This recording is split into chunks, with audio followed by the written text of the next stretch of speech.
भीम, जय भीम, जय जय जय जय जय भीम, जय भीम, जय भीम। मुस्लिम दलित एकता जिंदाबाद, जिंदाबाद, जिंदाबाद। अस्सलाम वालेकुम, नमस्कार, सत श्री अकाल। मैं हूं अरशद बीसरूर, आप देख रहे हैं मेवात आज तक। आइए दोस्तों, आपकी जानकारी के लिए बता दें, इस वक्त मेवात आज तक की टीम पहुंच चुकी है मेवात के गांधीग्राम घासेड़ा में। और यहां पर हमारी टीम इसलिए पहुंचे कि आज यहां पर जिस तरीके से 3 बंदों को गुरुग्राम के अंदर मॉब लिंचिंग के दौरान उन दरिंदों ने बड़ी बेरहमी से मारा था। पहले लुकमान को मारते हैं बकरीद से एक दिन पहले, उसके बाद में मुरसलीम और नासिर को उसी तरीके से भेंट चढ़ा देते हैं, इनको लूटते हैं और बाद में बेरहमी से इनको मारने की, जान से मारने की कोशिश करते हैं। मरा बराबर समझ के यहाँ इन लोगों के पैसे लूट करके भाग जाते हैं। तो उसी के लिए आज भीम सेना की तमाम टीमें यहाँ पहुंची हैं, गुरुग्राम से, रेवाड़ी से, मेवात से, जितनी भी उनकी टीम है सब यहाँ पर पहुंची हैं नासिर, मुरसलीम और लुकमान से मिलने के लिए। यहाँ पर गाँव घासेड़ा की पूरी सरदारी मौजूद है। यहाँ पर हम जानने की कोशिश करेंगे। आज आपको एक ऐसी शख्सियत से मिलाना चाहता हूँ जिसका नाम आपने बहुत चर्चाओं में सुना होगा, वो है सतपाल तंवर जी, जिन्होंने आपने चर्चाओं में सुना होगा कि हरियाणा की मशहूर डांसर सपना चौधरी को भी उन्होंने एक केस के दौरान हटका दिया था। तो वो इंसाफ की लड़ाई लड़ते हैं। तो ऐसे में इंसाफ के लिए यहाँ पर नासिर, लुकमान और मुरसलीम के इंसाफ के लिए यहाँ पहुँचे हैं। तो इसलिए मैं उनसे जानने की कोशिश करूँ आखिर इस मामले को लेकर वो क्या कहना चाहते हैं। जी, सबसे पहले सतपाल तंवर जी, आपका मेवात आज तक में स्वागत है। धन्यवाद आपका बहुत बहुत। सतपाल जी, बड़ी ही दुखद घटना है हमारे सामने। कोई 1 2 4 घटना नहीं है, दर्जन भर घटना मॉब लिंचिंग की मेवात और आसपास के इलाकों में घट चुकी है।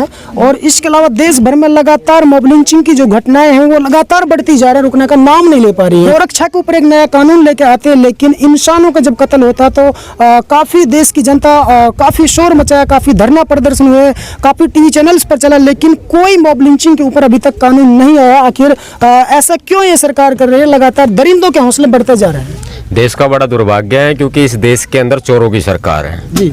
इस देश के अंदर उन लोगों की सरकार है जिनकी कोई औलाद नहीं है और उनको औलाद का कोई दर्द नहीं है जी। समझिए इस बात को कि बहुत बड़ा दुख का विषय है कि आज जिस तरह की घटनाएं हो रही है पूरे देश भर में हो रही है और मेवात भी आज बहुत बड़ा टारगेट बना हुआ है। जी। इन भाइयों के साथ जो ये घटना हुई है कोई छोटी घटना नहीं है, बहुत दर्दनाक है जी। और ये दरिंदगी की हद पार कर दी गई है जी। इसके पीछे वही RSS के लोग, वही बीजेपी के लोग हैं जिनका काम है सिर्फ आतंक मचाना, जिनकी कार्यशैली आतंकवादी कार्यशैली है। और मुसलमान जो है अमन परस्त नागरिक है, अमन चाहता है, शांति चाहता है, लेकिन उसके बावजूद भी मुसलमानों को टारगेट बना करके उनको चाहते हैं कि ये लोग गुलाम बना करके रखें। ये चाहते हैं कि इस देश में ना रहें, ये चाहते हैं कि इस देश में मुसलमानों को अपना गुलाम बनाया जाए। और दलितों के साथ भी इस तरह की जो घटनाएं होती हैं, लेकिन आज दलित इनका सामना कर रहा है, आज मुसलमानों को इनका सामना करने के लिए तैयार होना होगा। कश्मीर से लेके कन्याकुमारी तक, चाहे योगी आदित्यनाथ हो, चाहे नरेंद्र मोदी हो, चाहे मनोहर लाल खट्टर हो, ये RSS के लोग हैं। RSS के लोग CM बनाए गए हैं, RSS का प्रधानमंत्री है। इनकी सोच वही है इस देश को 15वीं शताब्दी में लेकर के जाना, और 15वीं शताब्दी में जब तक हम जिंदा है हम जाने नहीं देंगे। जहां मुसलमानों की बात आती है वहां मुसलमान अकेला खड़ा नजर आता है। आज आप देख लीजिए कि मॉब लिंचिंग की घटनाओं पर कोई कानून नहीं है। आपने बताया मुझे कोई कानून नहीं है और ये बनाएंगे भी नहीं। ये बनाएंगे नहीं क्योंकि इनके हाथ में कलम है, इनके हाथ में पावर है। ये नहीं चाहते मुसलमान जरा सा भी समर्थ हो, जरा सा भी सक्सेस हो, क्योंकि SC/ST एक्ट इनके पास है और उसके बावजूद SC/ST खत्म करने के लोग साजिश कर सकते हैं। तो मुसलमानों के लिए मॉब लिंचिंग एक्ट तो बनाएंगे ही नहीं। कोई मतलब ही नहीं है। सतपाल तंवर जी, एक तरफ देश के प्रधानमंत्री लगातार ये नारा देते हैं, मन की बात करते हैं कि सबका साथ सबका विकास और सबको साथ के लेके चलने की बात करते हैं, लेकिन यहाँ साथ चलने वाली कोई बात तो दूर दूर तक नजर नहीं आती है। क्या कहना चाहेंगे? प्रधानमंत्री मोदी से बड़ा झूठा प्रधानमंत्री आज तक इस देश में पैदा नहीं हुआ है। आज दूसरा कार्यकाल है प्रधानमंत्री नरेंद्र मोदी जी का, लेकिन प्रधानमंत्री नरेंद्र मोदी जी RSS की पैदाइश हैं और वो चाहते हैं कि मुसलमानों को वो हक और अधिकार कभी ना मिले। दलितों को तो दलित तो इनको खूंटे पर टांग सकते हैं क्योंकि संख्या में हम ज़्यादा हैं, 85% हैं। जब हमारे हक और अधिकारों की बात आती है तो हम प्रधानमंत्री या मुख्यमंत्री कुछ नहीं समझते। जब हमारे संविधान के तहत हम बात करते हैं, सारे काम करते हैं, जब ये वो नहीं मानेंगे तो फिर हमारा आंदोलन का रास्ता भी होता है, धरने का भी रास्ता होता है। लेकिन मुसलमान को अकेले अकेले करके पीटा जा रहा है। मुसलमानों के लिए बहुत बड़ी साजिश है। आने वाला समय देश के मुसलमानों के लिए बहुत भयंकर होने वाला है, क्योंकि इस देश में जो सरकार है बीजेपी की और आरएसएस की, बहुत ही आतंकवादी सरकार है, मुस्लिम विरोधी सरकार है और दलित विरोधी सरकार है। की जनता के लिए क्या संदेश आप देना चाहते हैं? मेवात के सारे निवासी और देश भर के निवासी मेवात आज तक न्यूज को देखते हैं जी। बच्चा भी देखे, बड़ा भी देखे और बुजुर्ग भी देखे, महिलाएं भी देखें जी। ये घटनाएं आप लोगों के लिए संकेत हैं। अगर बारिश आती है, कभी अचानक नहीं आती, संकेत देती है। तूफान आता है, संकेत देता है। मौसम विभाग अलर्ट भी जारी करता है। बाढ़ आती है, संकेत आते हैं। लेकिन अगर प्रशासन, सरकार तैयार ना हो आने वाली बाढ़ के लिए, तूफान के लिए, बारिश के लिए, तो ऐसे में गांव के गांव, शहर के शहर बह जाते हैं। ये आप लोगों के लिए चंद घटनाएं जो है ना, वो एक संकेत है। संकेत समझ लीजिएगा कि आने वाले समय में मुसलमानों के साथ में जिस तरह की घटनाएं हो रही है, आने वाला समय बहुत भयंकर होगा। आप समझ जाइए, समझ जाइए।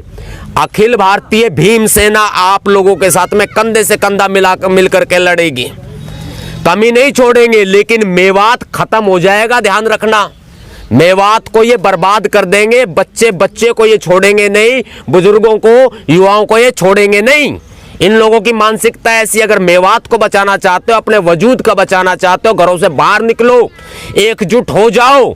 कोई आपको यदि इस तरह की आपके साथ घटना करता है तो उसको ईंट का जवाब पत्थर से देने के लिए तैयार रहना होगा आप सबको। सतपाल जी, हमारा आखिरी सवाल है आपसे कि जिस तरीके से लगातार मॉब लिंचिंग की घटनाएं बढ़ती जा रही हैं, वो जो दरिंदे हैं, हमारे चैनल के माध्यम से उन्हें आप क्या पैगाम, क्या संदेश देना चाहते हैं आप, जो इस तरीके की घटना को जो इस तरह की घटनाओं का अंजाम देते हैं? वो हमारे युवा भाई भटक चुके हैं जी। आरएसएस ने, बीजेपी ने उनके लिए खाई पैदा कर दी है।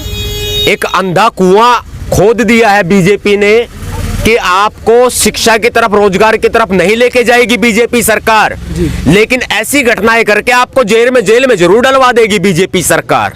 ये आप लोगों का भविष्य बर्बाद किया जा रहा है। धर्म के नाम पर आतंक फैलाने की जो सीख आपको दी जा रही है वो बहुत ही ज्यादा गलत है। ऐसे युवाओं का भविष्य चौपट हो चुका है पूरे तरह से। ये बात हर एक सामान्य वर्ग के, हर एक हिंदू धर्म के, हर एक मुस्लिम धर्म के लोगों को सोचनी होगी। सर्व समाज को ये बात सोचनी होगी कि जो कुछ हो रहा है इस देश के अंदर, युवाओं का भविष्य चौपट किया जा रहा है, खत्म किया जा रहा है। और इस तरह की घटनाएं करके धर्म के नाम पर लकीरें खींची जा रही हैं, धर्म के नाम पर लोगों को लड़ाया जा रहा है। ये बहुत गलत है। ऐसे युवाओं को मेरा एक ही संदेश है, भाईचारा बनाइए, सिर्फ और सिर्फ भाईचारा, क्योंकि भारत एक धर्मनिरपेक्ष देश है। संविधान के खिलाफ मत जाइए आप लोग। तंवर जी लगातार कोशिश कर रहे हैं पीड़ित लोगों को इंसाफ दिलाने की, आज मेवात पहुंचा है। बहुत बहुत आभार प्रकट करते हैं भीम सेना का, सतपाल तंवर जी का और उनकी पूरी टीम का जी। और ये जब भी वक्त पड़ता है गुड़गांव के अंदर, हमेशा मजलूमों के साथ खड़े होते हैं, जालिम को जेल पहुंचाने का काम करते हैं। आज बड़ी खुशी की बात है कि सतपाल तंवर जी मेवात घासेड़ा में आए और जो गंभीर चोट लगी हुई है नासिर को, उसका दुख जाना और पूरी मेवात को, खासकर घासेड़ा से एक पैगाम पहुंचाना चाहते हैं मुस्लिम समाज को, दलित भाइयों को कि एक हो जाओ।